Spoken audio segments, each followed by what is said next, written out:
guys, magandang hapon o good afternoon. Ang aking gagawin ngayon ay mag-prepare ako ng gamit ng bata, palda at saka pangita. Kasi picture with toga daw sila bukas, so isisingit ko muna.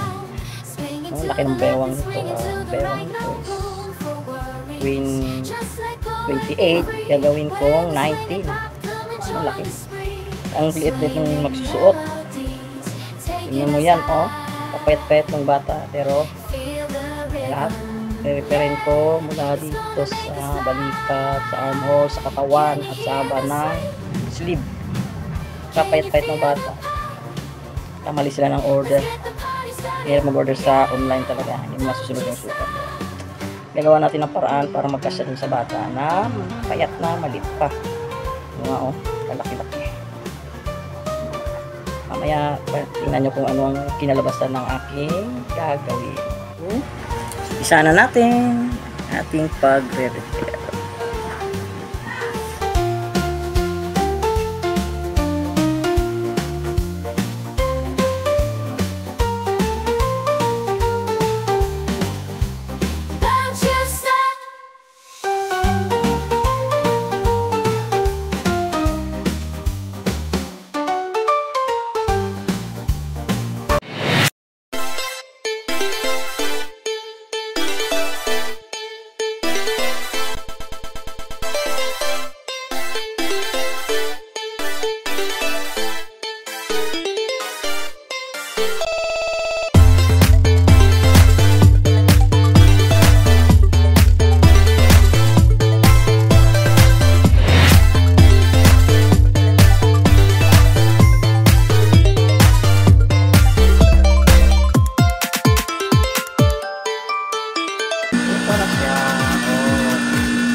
Cute na ng aking palda.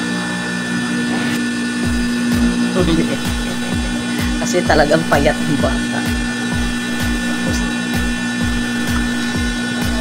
So, ang gagawin natin dito guys, kasi ang laki talaga dun sa bata na yun. Itong botones na ito.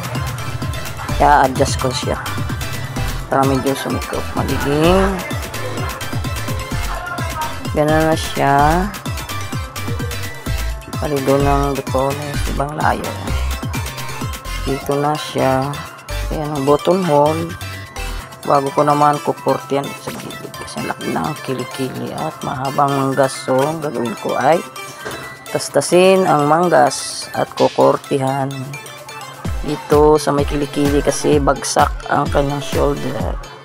Mga 1.5 na yung mga 1.5 dyan, iaakit ko siya. Kasi kahit na bumagsak na lang siya ng konti kasi kukunti lang ang maiiwan sa shoulder kasi ang liit ng bata talaga, ang laki-laki ng nabili nilang damit, kaya mamagikin na lang natin na magkasya sa bata itong damit na to. So ang pwedeng gawin din ay intact sa likod, medyo lakihan natin siya. Pagkagatan natin ng medyo malaki. Bago natin siya kukurtihan sa gilid para kuha natin yung tamang sukat kabilaan para pantay ang pagbawas. So magtastas muna ako, ihiwalay natin yung manggas sa katawan niya guys. Ang malaki, lumiit na rin. Ayan, ito yung palda. Pinasok ko na yung blouse kasi ganyan ang pagsuot niya, naka-insert siya. O diba? Siguro pang ano yun, pang 8 taon ang sukat niya dati o siyam. Mayroon siyang sombrero. Cute na. Okay. Thank you for watching. Nakabuot na naman tayo ng bagong repair. Matagal din mag-repair ng sobrang laki, paliliitin natin. Thank you for watching. Pick up na to bukas.